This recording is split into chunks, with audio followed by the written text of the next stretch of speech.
ನಮಸ್ಕಾರ ಸ್ನೇಹಿತರೆ. 24ರ ಲೋಕಸಭಾ ಚುನಾವಣೆ ರಿಸಲ್ಟ್ ನಂತರ ಅದು ರಾಜ್ಯ ರಾಜಕಾರಣದ ಮೇಲೆ ಕರಿನೆರಳು ಬೀಳುವುದಕ್ಕೆ ಶುರು ಮಾಡಿದೆ. ಮುಂದೊಂದು ದಿನ ಅನೇಕ ತಿರುವುಗಳನ್ನು ರಾಜ್ಯ ರಾಜಕಾರಣ ಪಡೆಯೋದ್ರಲ್ಲಿ ಯಾವುದೇ ಸಂದೇಹಗಳಿಲ್ಲ. ಅದರ ಮುನ್ಸೂಚನೆಗಳು ಈಗಾಗಲೇ ಸಿಗ್ತಾ ಇದೆ ಅಂದ್ರೂ ತಪ್ಪಾಗಲ್ಲ. ಕರ್ನಾಟಕದಲ್ಲಿ ಕೈ ಸರ್ಕಾರ ಅಧಿಕಾರಕ್ಕೆ ಬರೋದಕ್ಕೆ ಉಪಯೋಗಿಸಿದಂತಹ ಪಂಚ ಗ್ಯಾರಂಟಿಗಳ ಸ್ಕೀಮು ಈಗ ಒಂದೊಂದಾಗಿ ಬೀಳೋದಕ್ಕೆ ಶುರುವಾಗಿದೆ. ಅಂದ್ರೆ ಕೈ ಬಿಡಲಾಗ್ತಾ ಇದೆ. ಸ್ನೇಹಿತರೆ, ಈ ಬಾರಿ ಕರ್ನಾಟಕದ ಅಭಿವೃದ್ಧಿಯ ಪಾಲಿಗೆ ಶತ್ರು ಅಂತಾನೆ ಕರೆಸ್ಕೊಳ್ತಕ್ಕಂತ ಚಂದ್ರಬಾಬು ನಾಯ್ಡು ಅವರು ಪಕ್ಕದ ಆಂಧ್ರ ಪ್ರದೇಶದಲ್ಲಿ ಅಧಿಕಾರಕ್ಕೆ ಬರ್ತಾ ಇದ್ದಾರೆ. ಅವರು ಅಧಿಕಾರಕ್ಕೆ ಬಂದಾಗ್ಲೆಲ್ಲ ಕರ್ನಾಟಕಕ್ಕೆ ದೊಡ್ಡ ಹೊಡೆತ ಎದುರಾಗಿದೆ. ಅದರಲ್ಲೂ ಐಟಿ-ಬಿಟಿ ಹಬ್ ಆಗಿರ್ತಕ್ಕಂತ ಬೆಂಗಳೂರಿಗೆ ಇದು ಮುನ್ನೆಚ್ಚರಿಕೆ ಮತ್ತು ಬೆಂಗಳೂರಿನ ಸರ್ವಾಂಗೀಣ ಅಭಿವೃದ್ಧಿಗೆ ಚಂದ್ರಬಾಬು ನಾಯ್ಡು ಅವರು ಅಡ್ಡಗಾಲು ಹಾಕೋದು ಗ್ಯಾರಂಟಿ. ಅದರ ನಡುವೆ ಈಗ ಡಿ.ಕೆ. ಶಿವಕುಮಾರ್ ಅವರು ಮತ್ತು ಸತೀಶ್ ಜಾರಕಿಹೊಳಿ ಅವರ ನಡುವೆ ನಡೀತಾ ಇದ್ದಂತ ಮುಸುಕಿನ ಗುದ್ದಾಟ ಈಗ ಬಹಿರಂಗ ಆಗ್ತಾ ಇದೆ. ಇದೆಲ್ಲದರ ಪರಿಣಾಮ ರಾಜ್ಯ ಸರ್ಕಾರದ ಮೇಲೆ ಆಗುತ್ತಾ? ಎಲ್ಲದರ ಬಗ್ಗೆ ಮಾಹಿತಿ ಕೊಡ್ತೀನಿ. ದಯಮಾಡಿ ನಮ್ಮ ಚಾನೆಲ್ ನ ಸಬ್ಸ್ಕ್ರೈಬ್ ಮಾಡಿ, ವಿಡಿಯೋನ ಲೈಕ್ ಮಾಡಿ, ಶೇರ್ ಮಾಡಿ. ಸ್ನೇಹಿತರೆ, ಕಾಂಗ್ರೆಸ್ನವರು ಕರ್ನಾಟಕದಲ್ಲಿ ನಾವು 14ಕ್ಕಿಂತ ಹೆಚ್ಚು ಸೀಟ್ಗಳನ್ನ ಗೆಲ್ತೇವೆ ಅನ್ನೋ ಭರವಸೆನಲ್ಲಿದ್ರು. ಅಷ್ಟೇ ಅಲ್ಲದೆ ಅವರ ಗುಪ್ತಚರ ವರದಿ ಸಹ ಇದನ್ನೇ ಒತ್ತಿ ಹೇಳ್ತಾ ಇತ್ತು. ಡಿ.ಕೆ. ಶಿವಕುಮಾರ್ ಅವರು ಮತ್ತು ಸಿದ್ದರಾಮಯ್ಯ ಅವರು ಸಪರೇಟ್ ಆಗಿ ಒಂದೊಂದು ಸರ್ವೆ ಮಾಡಿಸಿದ್ರು. ಆ ಎರಡೂ ಸರ್ವೆನಲ್ಲಿ ನಾವು 14ಕ್ಕಿಂತ ಹೆಚ್ಚು ಸೀಟ್ಗಳನ್ನ ಗೆಲ್ತೇವೆ ಅನ್ನೋ ವರದಿ ಬಂದಿತ್ತು. ಆದ್ರೆ ಫಲಿತಾಂಶ ಬಂದಾಗ 2 ಅಂಕಿಗಿಂತ ಕಡಿಮೆ ಸೀಟುಗಳಿಗೆ ಕಾಂಗ್ರೆಸ್ ತೃಪ್ತಿ ಪಟ್ಟುಕೊಳ್ಳಬೇಕಾದ ಸಂದರ್ಭ ಬಂತು. ಸ್ನೇಹಿತರೆ, ಇಂಪಾರ್ಟೆಂಟ್ ಇಲ್ಲಿ ನೋಡ್ಬೇಕಾಗಿದ್ದೇನಪ್ಪಾ ಅಂದ್ರೆ, ಈ ಬಾರಿ ಡಿ.ಕೆ. ಶಿವಕುಮಾರ್ ಅವರು ಹಲವಾರು ಒಕ್ಕಲಿಗ ನಾಯಕರುಗಳಿಗೆ ಟಿಕೆಟ್ ಕೊಡಿಸಿದ್ರು. ಬೆಂಗಳೂರಿನ ಉಸ್ತುವಾರಿಯನ್ನು ಸಹ ಅವರೇ ವಹಿಸಿಕೊಂಡಿದ್ರು. ಬೆಂಗಳೂರು ಉತ್ತರ, ದಕ್ಷಿಣ, ಸೆಂಟ್ರಲ್ ಮತ್ತು ಬೆಂಗಳೂರು ಗ್ರಾಮಾಂತರ 4 ಅಭ್ಯರ್ಥಿಗಳ ಗೆಲುವಿನ ಜವಾಬ್ದಾರಿಯನ್ನು ಡಿ.ಕೆ. ಶಿವಕುಮಾರ್ ಅವರ ಹೆಗಲಿಗೆ ಹಾಕಲಾಗಿತ್ತು. ಆದ್ರೆ ದುರದೃಷ್ಟವಶಾತ್ ಡಿ.ಕೆ. ಶಿವಕುಮಾರ್ ಅವರ ಸಹೋದರ ಡಿ.ಕೆ. ಸುರೇಶ್ ಅವರೇ ಬೆಂಗಳೂರು ಗ್ರಾಮಾಂತರ ಲೋಕಸಭಾ ಕ್ಷೇತ್ರದಿಂದ ಹೀನಾಯವಾಗಿ ಡಾಕ್ಟರ್ ಸಿ.ಎನ್. ಮಂಜುನಾಥ್ ಅವರ ವಿರುದ್ಧ ಸೋತು ಹೋದ್ರು. ಫಲಿತಾಂಶವನ್ನು ಕಾಂಗ್ರೆಸ್ ಕಡೆಗೆ ತಿರುಗಿಸುವಲ್ಲಿ ಡಿ.ಕೆ. ಶಿವಕುಮಾರ್ ಅವರು ವಿಫಲರಾದ್ರು ಅಂತಾನೆ ಹೇಳಬಹುದು.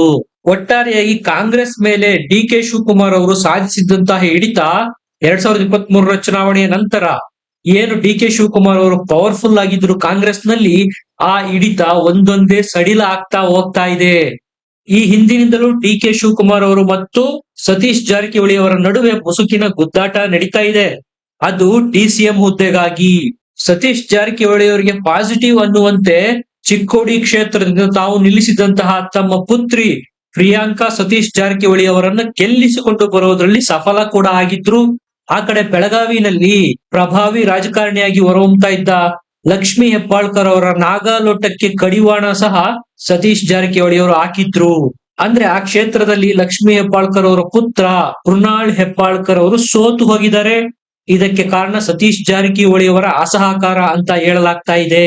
ಒಂದ್ ಅರ್ಥದಲ್ಲಿ ಸತೀಶ್ ಜಾರಕಿಹೊಳಿ ಅವರು ಉತ್ತರ ಕರ್ನಾಟಕದಲ್ಲಿ ಕಾಂಗ್ರೆಸ್ ಪಕ್ಷದ ಪಾಲಿಗೆ ಹೀರೋ ಆಗಿ ಹೊರಹೊಮ್ಮಿರೋದು ಈಗ ನಿಜ. ಡಿ.ಕೆ. ಶಿವಕುಮಾರ್ ಅವರ ಪ್ರಯತ್ನದ ನಡುವೆನೂ ಡಿ.ಕೆ. ಶಿವಕುಮಾರ್ ಅವರು ಪ್ರಯತ್ನ ಮಾಡಿದ್ರು, ಹೇಗಾದ್ರೂ ಮಾಡಿ ಸತೀಶ್ ಜಾರಕಿಹೊಳಿ ಅವರನ್ನ ಕೇಂದ್ರ ರಾಜಕಾರಣಕ್ಕೆ ತಳ್ಳಿ ಬಿಡಬೇಕು ಅಂತ. ಆದ್ರೆ ಸತೀಶ್ ಜಾರಕಿಹೊಳಿ ಅವರು ಈ ಎಲ್ಲ ಸುಳಿವನ್ನು ಅರಿತು ತಮ್ಮ ಮಗಳನ್ನು ಚುನಾವಣೆಗೆ ಇಳಿಸೋದಾಗಿ ಮಗಳಿಗೆ ಟಿಕೆಟ್ ಕೊಟ್ಟು ಕಾಂಗ್ರೆಸ್ ಪರ ಪ್ರಚಾರ ಮಾಡಿ ಗೆಲ್ಲಿಸಿಕೊಂಡು ಸಹ ಬಂದ್ರು. ಸ್ನೇಹಿತರೆ, ಸತೀಶ್ ಜಾರಕಿಹೊಳಿ ಅವರು ಸಿಎಂ ಸಿದ್ದರಾಮಯ್ಯ ಅವರ ಬಣದವರು ಅನ್ನೋದು ನಿಮಗೆಲ್ಲರಿಗೂ ಈಗಾಗಲೇ ಗೊತ್ತೇ ಇದೆ.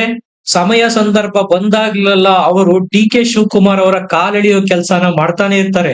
ಸ್ನೇಹಿತರೆ, ಈ ಲೋಕಸಭಾ ಚುನಾವಣೆಯಲ್ಲಿ ವಿಶೇಷ ಏನಪ್ಪಾ ಅಂದ್ರೆ, ಡಿ.ಕೆ. ಶಿವಕುಮಾರ್ ಅವರು ಯಾರಿಗೆಲ್ಲ ರೆಫರೆನ್ಸ್ ಕೊಟ್ಟು ಟಿಕೆಟ್ ಕೊಡಿಸಿದ್ರು ಆ ಎಲ್ಲ ಅಭ್ಯರ್ಥಿಗಳು ಆಲ್ಮೋಸ್ಟ್ ಆಲ್ ಸೋತು ಸುಣ್ಣಾಗಿ ಹೋಗಿದ್ದಾರೆ.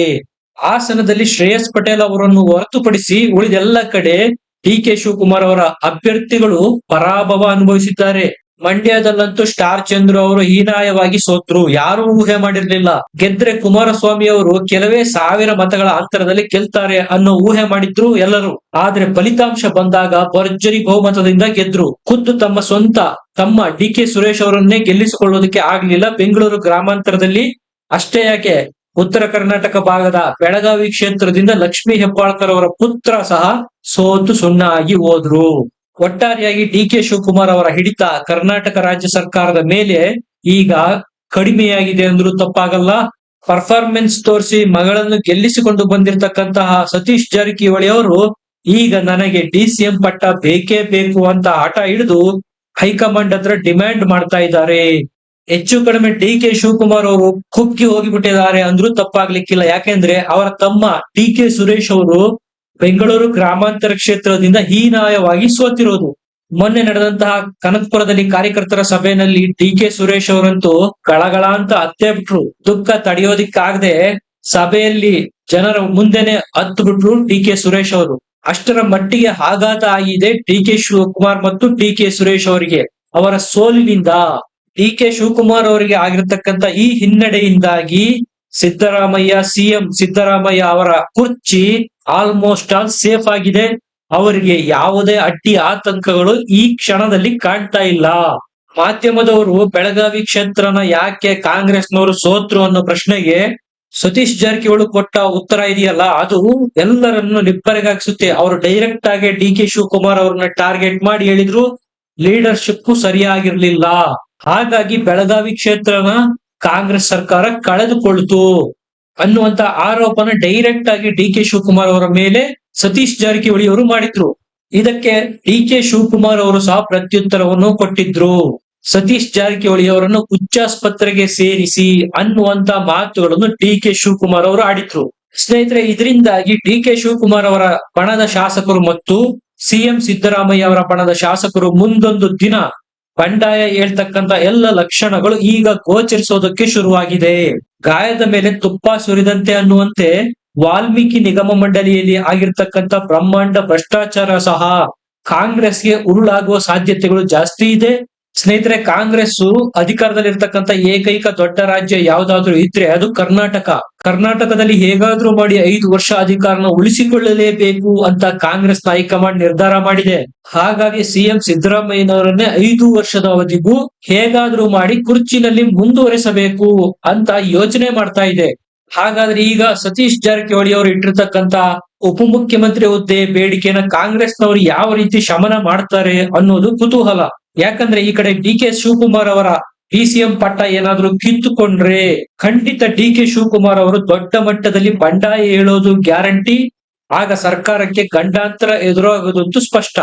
ಈ ಎಲ್ಲ ವಿಚಾರಗಳು ಕಾಂಗ್ರೆಸ್ನ ಹೈಕಮಾಂಡ್ಗೆ ಸ್ಪಷ್ಟವಾಗಿ ಗೊತ್ತಿದೆ. ಹಾಗಾಗಿ DK ಶಿವಕುಮಾರ್ ಅವರನ್ನು DCM ಪಟ್ಟದಿಂದ ಅಷ್ಟು ಸುಲಭವಾಗಿ ಇಳಿಸೋದಿಕ್ಕೆ ಸಾಧ್ಯ ಆಗೋದಿಲ್ಲ. ಹಾಗಾದ್ರೆ ಏನ್ ಮಾಡಬಹುದು? ಇದಕ್ಕೆ ಕಾಂಗ್ರೆಸ್ ಬಳಿ ಸೊಲ್ಯೂಷನ್ ಇದೆಯಾ ಅಂದ್ರೆ ಹೌದು. ಇದಕ್ಕೆ ಉತ್ತರ ಮತ್ತೊಂದು DCM ಪಟ್ಟವನ್ನು ಸೃಷ್ಟಿ ಮಾಡೋದು. ಆ ಮೂಲಕ ಸತೀಶ್ ಜಾರಕಿಹೊಳಿ ಅವರನ್ನು ಅದರಲ್ಲಿ ಪ್ರತಿಷ್ಠಾಪನೆ ಮಾಡಿ ಆ ಕಡೆ DK ಶಿವಕುಮಾರ್ ಅವರಿಗೂ ಸಹ ಯಾವುದೇ ರೀತಿಯ ಅಸಮಾಧಾನ ಆಗದ ರೀತಿ ಮತ್ತು ಈ ಕಡೆ ಸತೀಶ್ ಜಾರಕಿಹೊಳಿ ಅವರನ್ನು ಮತ್ತೊಂದು ಪಟ್ಟ ಸೃಷ್ಟಿ ಮಾಡಿ ಉಪಮುಖ್ಯಮಂತ್ರಿ ಮಾಡೋದ್ರಿಂದ ಅವರನ್ನು ಸಹ ಸಮಾಧಾನ ಮಾಡುವ ರೀತಿನಲ್ಲಿ ಕಾಂಗ್ರೆಸ್ನವರು ಪ್ಲಾನ್ ರೆಡಿ ಮಾಡಿದ್ದಾರೆ. ಅದು ಇನ್ನು ಕೆಲವೇ ತಿಂಗಳುಗಳಲ್ಲಿ ಈಡೇರಲಿದೆ ಅಂತಾನು ಹೇಳಲಾಗ್ತಾ ಇದೆ. ಸ್ನೇಹಿತರೆ, ಇದಿಷ್ಟು DK ಶಿವಕುಮಾರ್ ಅವರು ಮತ್ತು ಸತೀಶ್ ಜಾರಕಿಹೊಳಿ ಅವರ ನಡುವೆ ನಡೀತಾ ಇರ್ತಕ್ಕಂಥ ಮುಸುಕಿನ ಗುದ್ದಾಟದ ಬಗ್ಗೆ ನಿಮ್ಮ ಅಭಿಪ್ರಾಯ ಅನಿಸಿಕೆಗಳನ್ನು ಕಮೆಂಟ್ ಸೆಕ್ಷನ್ ಅಲ್ಲಿ ಬರೆದು ತಿಳಿಸಿ. ವಿಡಿಯೋನ ಲೈಕ್ ಮಾಡಿ, ಶೇರ್ ಮಾಡಿ, ನಮ್ಮ ಚಾನೆಲ್ ನ ಸಬ್ಸ್ಕ್ರೈಬ್ ಮಾಡಿ. ಮತ್ತೆ ಸಿಗೋಣ. ನಮಸ್ಕಾರ.